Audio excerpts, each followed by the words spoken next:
நான் ஊழியத்துக்கு வந்த பிறகு நான் ஜெபித்தேன். என்ன ஜெபம் என்று சொன்னால், நான் ஒரே இடத்தில் இருக்கக்கூடாது, இந்த உலகம் முழுவதுமாக செல்ல வேண்டும், எல்லா இடங்களிலும் கர்த்தருடைய நாமத்தை மகிமைப்படுத்த வேண்டும் என்று சொல்லி நான் ஜெபித்து கொண்டிருந்தேன். வெளிநாடுகளுக்கெல்லாம் போக வேண்டும் என்று சொல்லி அந்த நேரத்தில் 2017ஆம் ஆண்டில் என் ஜெபத்தை கேட்டு தேவனாகிய கர்த்தர் வெளிநாட்டு ஊழியம் முதல் ஊழியமாக ஸ்ரீலங்கா பகுதிகளுக்கு கர்த்தர் கொண்டு போனார். அந்த இடத்துல 3 வருடங்கள் 15, 16, 17 3 வருடங்கள் கர்த்தருடைய ஊழியத்தை செய்து வந்தேன். அல்லேலூயா. அதோடு மாத்திரமல்ல, அந்த வெளிநாட்டு ஊழியத்துக்கு செல்லும் பொழுது வீட்டில் இருக்கிறவர்கள் சொன்னார்கள், அவ்வளவு தூரம் போக வேண்டாம். ஏன் அப்படின்னு கேட்கும் பொழுது, உன்னை யாராவது தூக்கின்னு போயிட்டா நீ என்ன பண்ணுவாய் என்று சொல்லி கேட்டார்கள். நான் சொன்னேன், நான் சிறியவனாக இருந்தாலும் எனக்குள் இருக்கிற தேவன் பெரியவர். ஹல்லேலூயா, ஹல்லேலூயா. தேவ பிள்ளைகளே, இன்று வரைக்கும் வீட்டில் யாருமே வெளிநாடு செல்லவில்லை. ஹல்லேலூயா. ஆனால் கர்த்தர் என்னை கொண்டு போனார். அதே நேரத்தில் நான் எதை நினைத்து நான் சாக வேண்டும் என்று சொல்லி நினைத்தேனோ, அதை வைத்தோ இன்னொரு இந்த பைபிள் திருக்குறள் இந்த இரண்டுக்கும் ஒரு 2 விருதுகள் கர்த்தர் இந்த இந்திய புத்தகத்திலே இடம்பெறும்படியாக செய்திருக்கிறார். அல்லேலூயா. அதாவது என்னுடைய உயரத்தை நினைத்தே நான் கவலைப்பட்டேன். என் உயரம் தான் எனக்கு தடையாக இருந்தது. அதை வைத்தே தேவனாகிய கர்த்தர் அந்த உயரத்துக்கே ஒரு விருது கொடுத்திருக்கிறார். அல்லேலூயா. ஒரு அவார்டை கொடுத்திருக்கிறார். அதோடு மாத்திரமல்ல, இந்த பைபிளுக்கும் திருக்குறளுக்கும் இந்திய புக் ரெக்கார்டு ஆகியிருக்கு. அல்லேலூயா. இன்னும் உலக சாதனைக்கு இடம்பெற வேண்டும் என்று சொல்லி ஜெபித்து கொண்டிருக்கிறேன். அதோடு மாத்திரமல்ல, எனக்கு ஒரு 49 வயது ஆகும் பொழுது எனக்குள்ளாக ஒரு கவலை இருந்தது. அதே நேரத்தில் நானும் ஜெபித்து கொண்டிருந்தேன். என்னவென்று சொன்னால், எனக்கென்று ஒரு ஜப பங்காளர்கள் வேண்டும் என்று சொல்லி யாராவது எனக்கு துணையாக இருந்து என்னுடைய ஊழியத்துக்கும் மற்ற காரியத்துக்கும் என்னோடு கூட இணைந்து எப்பொழுது ஜபத்தில் இருக்க வேண்டும் என்று சொல்லி நான் கர்த்தரை வேண்டிக் கொண்டிருந்தேன். அந்த நேரத்தில் 49 வயது ஆகிறது. அந்த நேரத்தில் எனக்கு ஒரு கவலை என்னவென்று சொன்னால், எனக்கு வயதாகி கொண்டிருக்கிறது. நான் வயதாகி ஆக என்னை யார் பார்த்து கொள்வார்கள், எனக்கு யார் அரவணைப்பாக இருப்பார்கள்.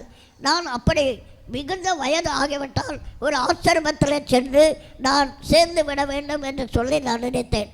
அந்த நேரத்தில் ஒரு சகோதரி என்னோடு கூட பேசினார்கள். பேசும் பொழுது அவர்களும் உடைக்கப்பட்ட உள்ளத்தோடு கூட இருந்தார்கள். பல பிரச்சனைகள் அவருடைய உள்ளத்தில் இருந்தது. அந்த நேரத்தில் அவர்கள் வாட்ஸ்அப் மூலமாக தொடர்பு கொண்டு பேசினார்கள். அவர்களுக்கு நான் சத்தியத்தை சொன்னேன். அவர்களுக்கு வேத வசனத்தை சொல்லி அவருடைய உள்ளம் சமாதானம் அடைந்தது. அப்பொழுது அவர்கள் சொன்னார்கள், நான் எந்த இடத்துக்கும் சபைக்கு போக முடியல, நான் உங்களுக்கு ஒரு விசுவாசியாக இருக்கிறேன், நீங்கள் எனக்கு ஒரு போதகராக இருங்கள், நான் உனக்கு விசுவாசியாக இருக்கிறேன் என்று சொன்னார்கள். அதே போல் நாங்களும் என்ன செய்வோம், நேரம் கிடைக்கும் பொழுது தேவனை ஆராதிப்போம், தேவனை துதிப்போம், அதே நேரத்தில் வேத வசனத்தை பகிர்ந்து கொண்டு பேசுவோம். பிறகு கொஞ்ச நாள் ஆன பிறகு அவர்கள் ஒரு வார்த்தை சொன்னார்கள். அந்த வார்த்தை சொல்லும் பொழுது எனக்குள்ளாக ஒரு ஆச்சரியமும் காணப்பட்டது.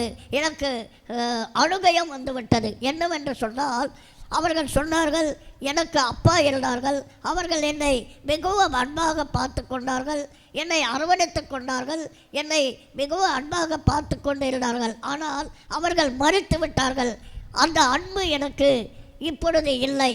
நான் உங்களை அப்பா என்று கூப்பிடட்டுமா என்று கேட்டார்கள்.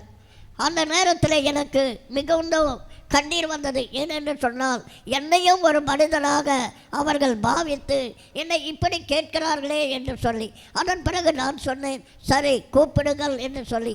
பிறகு கொஞ்ச நாட்கள் ஆன பிறகு எனக்குள்ளாக அவருடைய அன்பு அதிகமானது.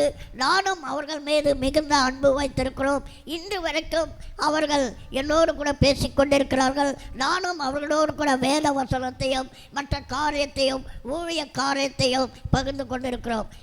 அதன் பிறகு நான் அவர்களிடத்தில் சொன்னேன், நான் உங்களுக்கு அப்பாவாக இருப்பதை விட நீங்கள் எனக்கு அம்மாவாக இருக்கிறீர்களா என்று சொல்லி கேட்டேன். அந்த நேரத்தில் அவர்கள் சரி என்று சொன்னார்கள். ஹல்லேலூயா, ஹல்லேலூயா. இன்றைக்கு அவர்கள் எனக்கு ஒரு தாயாக இருக்கிறார்கள். அதாவது கருவிலே பெறாத ஒரு தாயாக இருந்து என்னை அவர்கள் பராமரித்து கொண்டு வருகிறார்கள். ஹல்லேலூயா. இதை ஏன் சொல்லுகிறேன் என்று சொன்னால், இன்றைக்கு நம்முடைய வாழ்க்கையிலே நாம் விழுந்து விட்டிருக்கிறோம். நம்மை யார் தாங்கிக் கொள்வார்கள், நமக்கு யார் அரவணைப்பாக இருப்பார்கள் என்று சொல்லி நினைப்போம். ஆனால் தேவன் உங்களுடைய ஜெபத்தை கேட்பார்.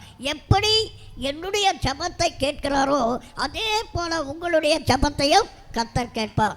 அதோடு மாத்திரமல்ல, எங்களுடைய வாஞ்சைகள் என்னவென்று சொன்னால், ஊனமுற்ற இல்லம், குழந்தைகள் காப்பகம், முதியோர் இல்லம், வேத பாடசாலை, சீலவாம் ஜெப மையம், ஜெப உணவகம், ஜெப மருந்தகம், இப்படிப்பட்ட சில காரியத்தை செய்ய வேண்டும் என்று சொல்லி நாங்கள் ஜெபித்து கொண்டிருக்கிறோம்.